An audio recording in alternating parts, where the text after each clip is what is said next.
सूत्र है, उसमें से पहला सूत्र बहुत छोटा सा सूत्र है, आप लिख लीजिए। फिर मैं आपको समझाऊंगा कि ये सूत्र का मतलब क्या है और इसका असर कितना है। वात पित्त कफ को जीवन भर संतुलित रखना है तो उसका पहला सूत्र है, कभी भी खाना खाने के तुरंत बाद पानी नहीं पीना। पहला सूत्र है, कभी भी खाना खाने के तुरंत बाद पानी नहीं पीना। इतना सही सूत्र है। कभी भी जीवन में खाना खाने के बाद तुरंत पानी नहीं पीना। लिख लिया आपने? चलिए अब इसको समझते हैं।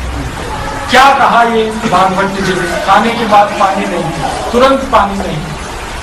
अब आप इसको उल्टा करके देखिए कि हम तो रोज यही करते हैं।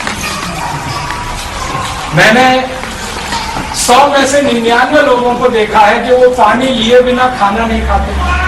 पानी पहले होता है कि बाद में होता है। बहुत सारे लोग तो खाने से ज्यादा पानी पीते हैं, 2-4 रोटी के टुकड़े खाए फिर पानी पी जाते खाए फिर। ऐसी स्थिति, ऐसी अवस्था में भागवत जी बिल्कुल ऐसी बात कह रहे हैं कि पानी ही नहीं पीना खाने के तुरंत। कारण क्या है, बात क्या है, क्यों नहीं पीना है, ये जानना बहुत जरूरी है। हम पानी क्यों न पिए खाने के बाद, क्या कारण है?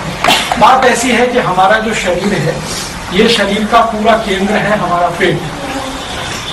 ये पूरा शरीर चलता है पेट की ताकत से, और पेट चलता है भोजन की ताकत से। जो कुछ भी हम खाते हैं वही हमारे पेट की ताकत है।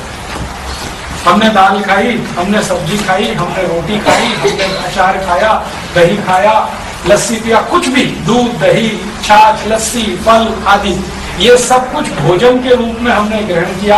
ये पेट को ऊर्जा देता है और पेट उस ऊर्जा को आगे के लिए ट्रांसफर करता है। आप कुछ भी खाते हैं, सब कुछ पेट आपके लिए ऊर्जा का आधार बनता है। अब हम खाते हैं तो पेट में सब कुछ जाता है। पेट में एक छोटा सा स्थान होता है, उसको हम हिंदी में कहते हैं आमाशय। कभी आप एनाटॉमी का, फिजियोलॉजी का कोई कैलेंडर आजकल आते हैं शरीर विज्ञान के, जिसमें शरीर के एक एक अंग को दिखाया जाता है। एक कैलेंडर खरीद लीजिए, 10-15 रुपए का आएगा, घर में टांग कर रखिए। उस कैलेंडर में आपको बताया जाएगा आपका पेट में जो नाभि स्थान है उसके बिल्कुल लेफ्ट में एक स्थान है, उसको आमाशय कहते हैं। आमाशय। उसी स्थान का एक दूसरा नाम है जठर, और उसी को अंग्रेजी में कहते हैं एपिगैस्ट्रियम। आमाशय, जठर, एपिगैस्ट्रियम, ये एक ही स्थान के 3 नाम हैं। एक अंग्रेजी में है, एक संस्कृत में है, एक हिंदी में। पंजाबी में क्या कहते हैं मुझे नहीं पता। एपिगैस्ट्रियम। तो हमारे क्या कहते हैं पंजाबी में मेहता कहते हैं। ठीक है, जो भी आप कहते हैं, ये स्थान हमारे शरीर का सबसे महत्व का स्थान है, एपिगैस्ट्रियम या आमाशय या जठर, क्योंकि सारा खाना इसी में आता है। ये एक थैली की तरह से होता है, बहुत छोटा स्थान है। इसमें अधिक से अधिक 350 ग्राम खाना आ सकता है, उससे ज्यादा नहीं आ सकता बड़े व्यक्ति। तो हम कुछ भी खाते हैं, सब कुछ ये आमाशय में आ जाता है। अब आमाशय में क्या होता है, खाना जैसे ही पहुंचता है, ये भगवान की व्यवस्था है जो शरीर में है, तुरंत इसमें आग जल जाती है, अग्नि।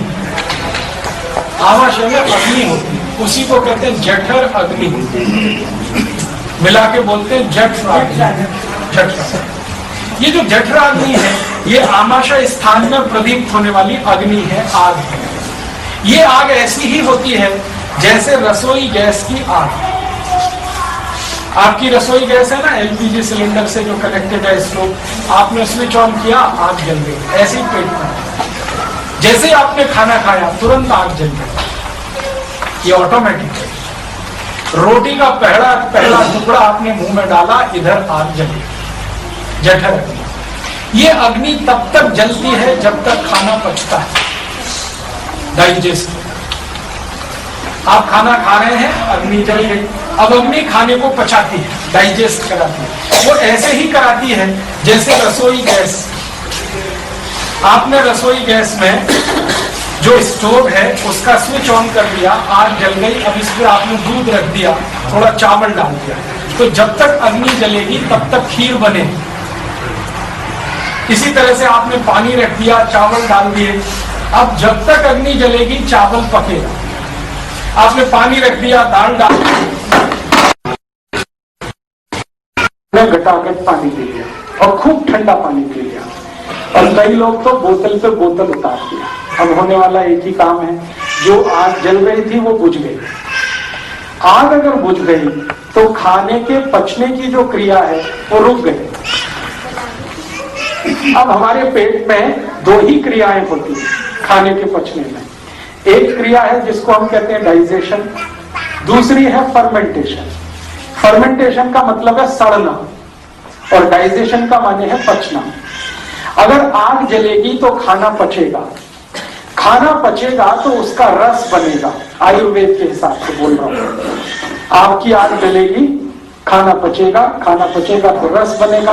जो रस बनेगा तो उसी रस में से मांस बनेगा, मांस जिसको आप फ्लैश कहते हैं। उसी रस में से मज्जा बनेगी, फिर उसी रस में से रक्त बनेगा, ब्लड, फिर उसी में से वीर्य बनेगा, फिर उसी में से हड्डियां बनेगी, बोन्स, फिर उसी में से मल बनेगा, एक्सक्रीटा, स्टूल, फिर उसी में से मूत्र भी बनेगा।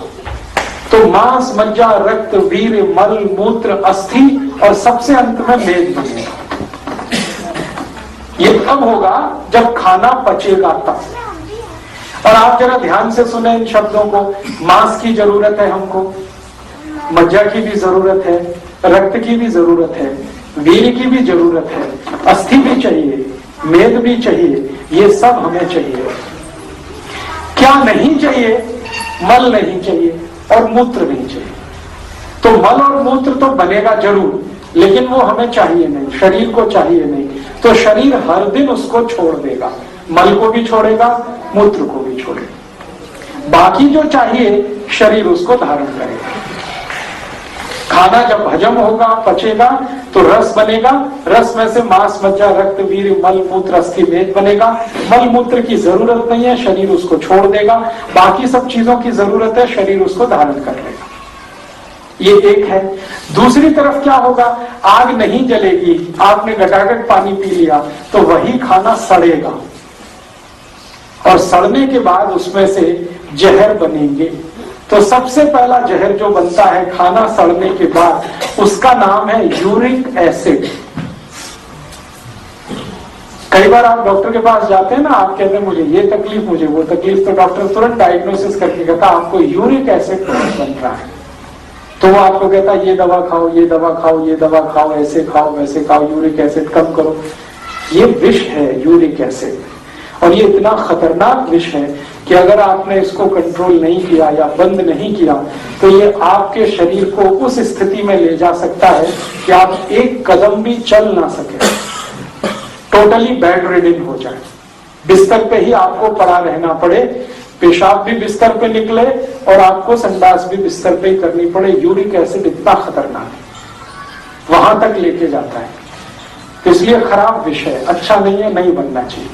और एक उदाहरण देता हूं, जब खाना सड़ता है तो यूरिक एसिड जैसा ही और एक विष बनता है शरीर में, उसी को कहते हैं LDL, लो डेंसिटी लिपोप्रोटीन, माने खराब कोलेस्ट्रॉल। डॉक्टर अक्सर आपको कहता है, आप जाते हैं ब्लड प्रेशर चेक कराने, डॉक्टर कहता हाई बीपी है, फिर आप पूछोगे कारण बताओ, तो कहेगा आपको कोलेस्ट्रॉल बहुत है। तो कोलेस्ट्रॉल कौन सा बहुत है? आप और ज्यादा डीप पूछेंगे तो कहेगा LDL बहुत है, लो डेंसिटी लिपोप्रोटीन। और इससे भी ज्यादा खराब और एक विष है, वो है VLDL, very low density lipoprotein. ये भी कोलेस्ट्रॉल जैसा ही विष है। अगर VLDL बहुत बढ़ गया तो भगवान भी नहीं बचा सकता। कितनी खराब स्थिति है शरीर। और एक उदाहरण देता हूं, खाना जब सड़ता है पेट में तो इसी में से कुछ और भी जहर बनते हैं। उन जहर के कुछ नाम हैं, अंग्रेजी में हम कहते हैं ट्राइग्लिसराइड्स। डॉक्टर आपको डायग्नोस करके कहता है कि आपका ट्राइग्लिसराइड्स बहुत बढ़े हुए हैं, समझ लीजिए विष निर्माण हो रहा है शरीर में। तो कोई यूरिक एसिड के नाम से कहे, कोई कोलेस्ट्रॉल के नाम से कहे, कोई LDL के नाम से, VLDL के नाम से कहे, या ट्राइग्लिसराइड, समझ लीजिए ये सब विष हैं। और ऐसे विष 103 है। मैंने आपको 4-5 नाम लिए। ये सारे विष तब बनते हैं जब खाना नहीं पचता, खाना सड़ता है। मतलब समझ लीजिए, किसी का कोलेस्ट्रॉल बढ़ा हुआ है तो एक ही मिनट में ध्यान आना चाहिए खाना पच नहीं रहा है। कोई कहता है मेरा ट्राइग्लिसराइड्स बहुत बढ़े हुए हैं, तो एक ही मिनट में डायग्नोस कर लीजिए आपके खाना पच नहीं रहा है। कोई कहता है यूरिक एसिड बढ़ा हुआ, तो एक ही मिनट आपको लगना चाहिए ये समझने में खाना पच नहीं रहा, क्योंकि खाने के पचने पर इनमें से कुछ नहीं बनता। खाने के पचने पर बनता है मांस, मज्जा, रक्त, धीरे, मल, मूत्र, अस्थि, मेद, ये सब पचने पे बनता है। नहीं पचने पर क्या बनता है? Uric acid, triglyceride, cholesterol, LDL, VLDL, ये सब बनते हैं और यही आपको रोगों का कारण बना देते हैं, माने आपके शरीर को रोगों का घर बना देते हैं। तो हमें ध्यान किस बात पर देना है? जिंदगी में सबसे ज्यादा ध्यान ये देना है कि जो हम खा रहे हैं वो पूरा ठीक से पचना चाहिए, और खाना ठीक से पचना चाहिए इसके लिए पेट में आग जलनी ही चाहिए, क्योंकि बिना आग के खाना पकता नहीं है और पचता भी नहीं। रसोई में आग नहीं है, आप कुछ नहीं बना सकते। पेट में आग नहीं है, कुछ नहीं पचा सकते।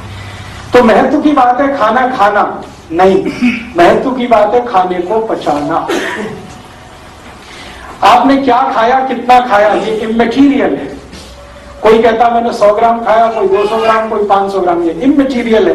पचाया कितना उसमें से, वो मटेरियल है, वो महत्व का है। आपने 100 ग्राम खाया और 100 ग्राम पचाया, बहुत अच्छा है, और 200 ग्राम खाया और सिर्फ 100 ग्राम पचाया, बहुत बेकार है। आपका रिपोर्ट कार्ड बहुत खराब है। 500 ग्राम खाया और उसमें से 200 ग्राम भी पचा नहीं सके तो बहुत खराब है। अगर 100 ग्राम खाके 200 ग्राम खाके पूरा पचा लिया तो बहुत अच्छा आपका रिपोर्ट कार्ड है। तो हमें ध्यान ये रखना है कि खाना खाना महत्व का नहीं, खाने को पचाना, और खाने को पचाने के लिए महत्व की चीज है अग्नि। तो अग्नि जलेगी तो खाना पचेगा। इसका मतलब खाना खाते ही पानी नहीं पिएंगे तभी अग्नि जलेगी, तभी खाना पचेगा, तभी उसमें से मांस, मज्जा, रक्तवीर, मलमूत्र बनेगा। तो ये सूत्र दिया गया, खाना खाते ही तुरंत पानी नहीं पीना। कितनी देर तक? हाँ, बहुत अच्छा सवाल है। यही सवाल आना ही चाहिए आपके मन में कि ठीक है, बात तो अभी समझ में आ गई कि खाने के तुरंत बाद तो पानी नहीं पीना, लेकिन कितनी देर तक? अब ये जो देर वाला किस्सा है इसको समझ लें। हम जब खाना खाते हैं उसके पचने की 3 अवस्थाएं हैं। पहली अवस्था यह है कि जो कुछ आपने ठोस खाया और द्रव खाया, ये दोनों एक दूसरे में मिक्स होता है, सॉलिड और लिक्विड। अब सॉलिड और लिक्विड एक दूसरे में मिक्स होता है तो खिचड़ी बनता है, उसको पेस्ट कहते हैं अंग्रेजी में, हिंदी में कहें तो खिचड़ी।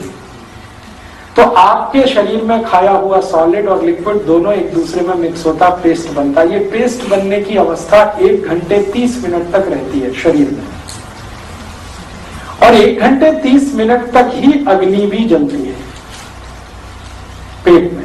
अग्नि का सबसे बड़ा काम है खिचड़ी बनाना, सॉलिड और लिक्विड को मिला के उसको पेस्ट में बदल देना, यह अग्नि का मुख्य काम है। 1 घंटे 30 मिनट के बाद अग्नि अपने आप कम हो जाती है, बुझ तो नहीं जाती है लेकिन कम हो जाती है। उसके बाद क्या होता है? उसके बाद आपके खाने का रस बनना शुरू होता है। अब आप जानते हैं कि जब भी किसी चीज का रस बनेगा तभी उसमें पानी की जरूरत आएगी। आपको अगर मैं ये कहूं कि आम का रस बनाइए, तो आम का छिलका उतारेंगे, फिर उसका पल्प निकालेंगे, गूदा निकालेंगे, फिर पानी मिलाएंगे, तभी रस तैयार होगा। वो पानी चाहे दूध के रूप में मिलाए या सीधे पानी मिलाए। चीकू का मैं कहूंगा आपको रस निकालिए, तो आप वही करेंगे, पल्प निकालेंगे, फिर पानी मिलाएंगे। जब भी रस निर्माण होता है बिना पानी के नहीं होता, तो पेट में भी रस का निर्माण बिना पानी के नहीं होने वाला। तो जब 1.5 घंटे के बाद ही रस बनना है तो आप खाना खाने के 1.5 घंटे के बाद ही पानी पीना।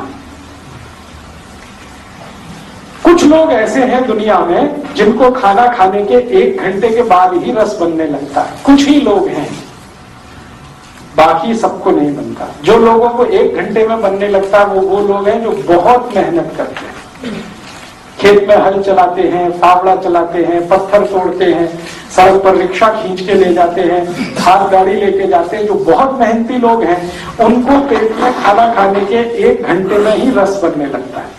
तो वो लोग जो ज्यादा मेहनत करते हैं वो खाने के 1 घंटे बाद ही पानी पी सकते हैं। लेकिन जो आपके जैसे मेरे जैसे लोग हैं, कम मेहनती हैं, हमको 1.5 घंटे बाद ही पानी पीना अच्छा है। तो क्लियर हो गया, खाने के तुरंत बाद पानी नहीं पीना है, 1.5 घंटे के बाद पानी पीना। और 1.5 घंटे के बाद कितना पानी पीना है? जितनी इच्छा करे उतना, 1 गिलास, 2 गिलास, 3 गिलास, 5 गिलास, आपकी जितनी कैपेसिटी है पीने की, जितनी प्यास लगी है उतना आप पी सकते हैं। बहुत अच्छा है। अब ये तीसरा सवाल आ गया।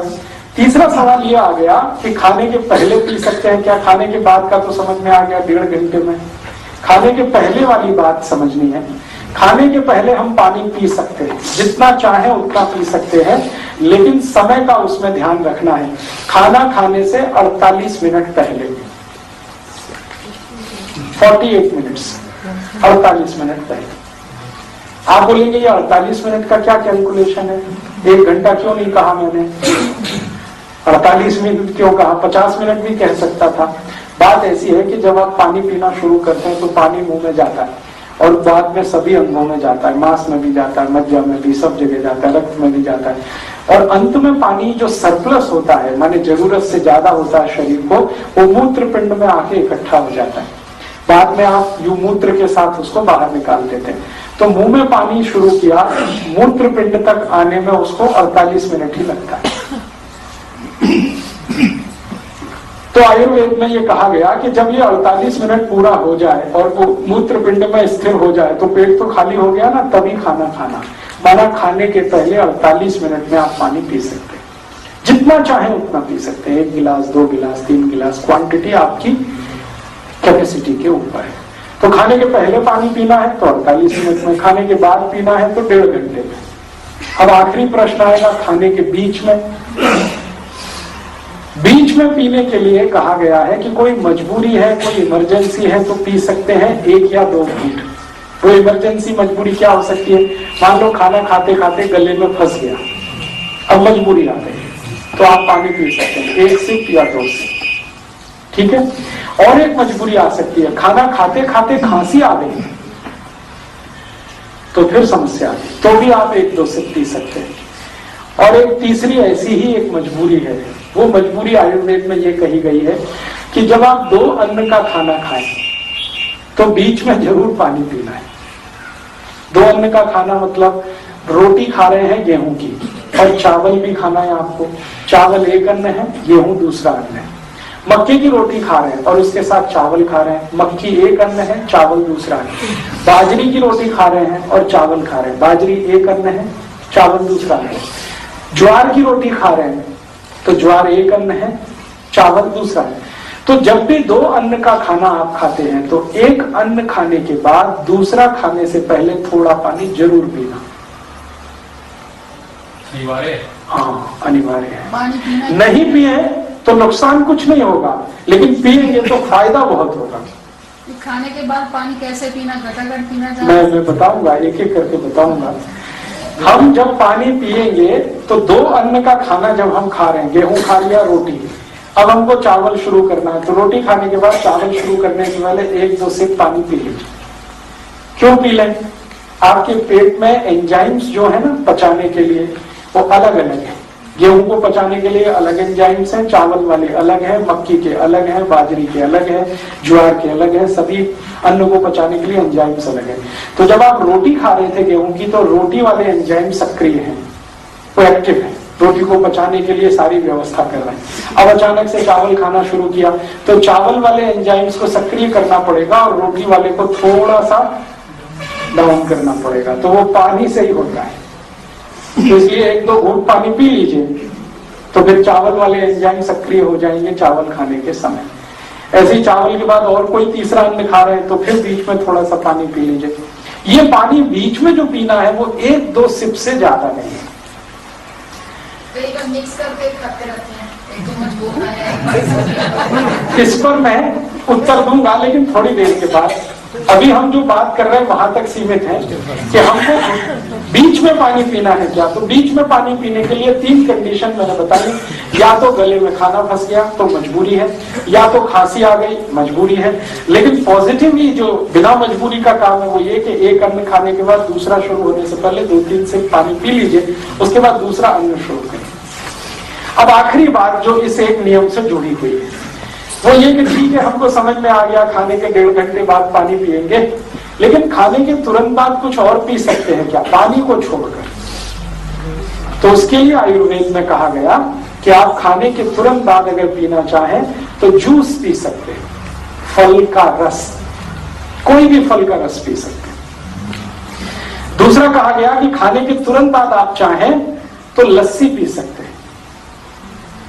और तीसरा कहा गया कि खाने के तुरंत बाद आप चाहें तो दूध पी सकते हैं। तुरंत, हाँ, उसका भी टाइम बताने जा रहा हूं। तुरंत खाने के बाद अगर पीना चाहते हैं तो एक तो जूस पी सकते हैं, दूसरी लस्सी पी सकते हैं, तीसरा दूध पी सकते हैं। अब बहुत अच्छा सवाल पीछे से आ गया, इसका भी कोई टाइम है? हाँ है। आयुर्वेद में बिना टाइम के कुछ नहीं, हर चीज के खाने का टाइम। मूंगफली का दाना कब खाना चाहिए, चना कब खाना चाहिए, गुड़ कब खाना, इसके भी टाइम फिक्स है। मूंग की दाल किन दिनों में खानी चाहिए, कब नहीं खानी चाहिए, उसके भी टाइम फिक्स है। अरहर की दाल, तुअर की दाल कब खानी चाहिए, माँ की दाल, हर एक चीज का टाइम फिक्स है। इसी के 7000 सूत्र है। लेकिन आप घबराइए मत, इतने ज्यादा नहीं बताऊंगा, नहीं तो कंफ्यूजन हो जाएगा। मैं आपको सीधे सीधे कुछ 20, 25 या 50 सूत्र ही बताने वाला हूँ।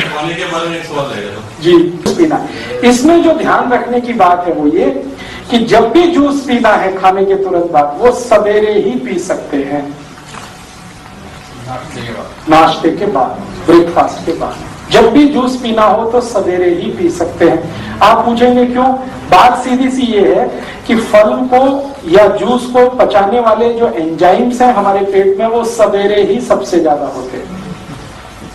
तो सुबह के समय अगर आप जूस पी रहे हैं या फल खा रहे हैं तो जूस का एक एक बूंद आपके शरीर में डाइजेस्ट हो जाएगा, और वही जूस रात को पिएंगे तो वो सब फ्लश आउट होगा यूरिन के साथ, तो उसका कुछ भी उपयोग नहीं आएगा। तो सुबह सुबह जूस पीना सबसे अच्छा है, हर एक बूंद उसकी पचे हमारे शरीर को। दोपहर के समय लस्सी पीना ही सबसे अच्छा, क्योंकि दोपहर के समय हमारे पेट में जो एंजाइम्स होते हैं वो दही को और लस्सी को डाइजेस्ट कराने वाले हैं दोपहर को। तो दही या दही की कोई भी चीज खाना दोपहर को ही सबसे अच्छा। सर सुबह खाए तो नुकसान तो नहीं? नुकसान थोड़ा हो सकता है। कब होगा? जब आपकी उम्र 40-45 क्रॉस कर जाएगी। 40-45 तक तो क्या मैंने बताया, पित्त का प्रभाव है। पित्त का प्रभाव ऐसा प्रभाव होता है जो दूसरे सबको कंट्रोल कर लेता है। सर ऐसे सुबह यहाँ गांव में तो 2-2 गिलास लस्सी पीते हैं। हाँ, तो उस पर भी मैं आऊंगा थोड़ी देर में। जो 2-2 गिलास लस्सी पीते हैं ना, वो काम भी बहुत करते हैं, आपसे ज्यादा करते हैं, मुझसे ज्यादा करते हैं। उनको अभी बोलो कि 5 एकड़ का खेत जोतना है तो वो चले जाएंगे, मेरी तो हिम्मत नहीं, आधे एकड़ में ही बैठ जाऊंगा। तो जो गांव में अभी मेहनत कर लेते हैं, हिम्मत उनमें है, उनके लिए तो कुछ चीजें एक्सेप्शन में आ जाती है। मैं बात कर रहा हूं आपकी, आपसे मतलब जो शरीर श्रम ज्यादा नहीं करते हैं, शहर में रहते हैं, ऐसे लोगों के लिए मैं आयुर्वेद के नियम की बात कर रहा हूं। जो बहुत श्रम करते हैं उनके लिए नियम बिल्कुल अलग है। तो अभी हम इतनी सी बात पे अपने को केंद्रित करें। दूध पिएंगे रात को, लस्सी पिएंगे दोपहर को, जूस पिएंगे सवेरे। दूध का सबसे अच्छा समय है सूर्यास्त के बाद। जब तक सूरज रहता है दूध को पचाने वाले एंजाइम्स पेट में नहीं आते। जैसे ही सूरज डूब जाता है दूध को पचाने वाले एंजाइम्स पेट में जबरदस्त होते हैं। हाँ, तो अब माताओं को ये परिवर्तन लाना पड़ेगा और आपको अपने बच्चों को सवेरे जूस पिला के स्कूल भेजना पड़ेगा।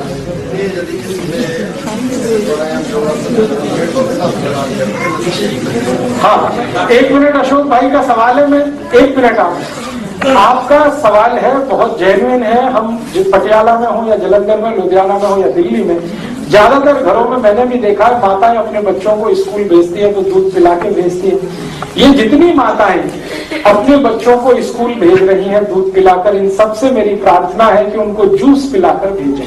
बच्चे ठीक ही कहते हैं, दवा नहीं पीना चाहते। हाँ, इसलिए नहीं कि उनके शरीर में इच्छा नहीं होगी, क्योंकि एंजाइम्स नहीं, आप जबरदस्ती पिलाते हैं। सुबह के समय किसी भी बच्चे की दूध पीने की इच्छा नहीं होती, आप मार के पीट के जबरदस्ती अपना फोर्स दिखाकर उसको पिला देते हैं। इच्छा क्यों नहीं होती? क्योंकि पेट में एंजाइम्स ही नहीं है उसको पचाने वाले। इसलिए इच्छा भी नहीं होती। तो वो सही है, इच्छा नहीं होती उसकी, तो आप उसकी इच्छा का सम्मान करिए। बस उसको सवेरे जूस पिलाना शुरू कर दीजिए। जूस नहीं पी सकता है तो फल खिलाना शुरू कर दीजिए। सवेरे का समय फल और जूस के लिए आप फिक्स कर दीजिए। दोपहर को जब वो स्कूल से लौटते हैं तो दही का समय फिक्स कर दीजिए। आप उनको दही खिलाइए, लस्सी खिलाइए, मट्ठा पिलाइए, जो पीना। और शाम का समय फिक्स कर दीजिए दूध का। ये जो नाश्ते में हम चाय कॉफी लेते हैं, हाँ, एक मिनट उस पर मैं आ जाऊंगा, 1 ही मिनट लगेगा। पहले एक नियम जो क्लियर हो जाए हम सबको बोलिए। छोटे बच्चे दूध मांगते हैं। देखिए मैं एक खुद ही करने जा रहा हूँ। आप 1 मिनट के लिए बस शांत रहें, धैर्य रखें। मैं जो कहने जा रहा हूँ उसको ध्यान से सुन लें। ये जो नियम है जो मैंने बता दिया, ये सामान्य लोगों के लिए, ठीक है। अब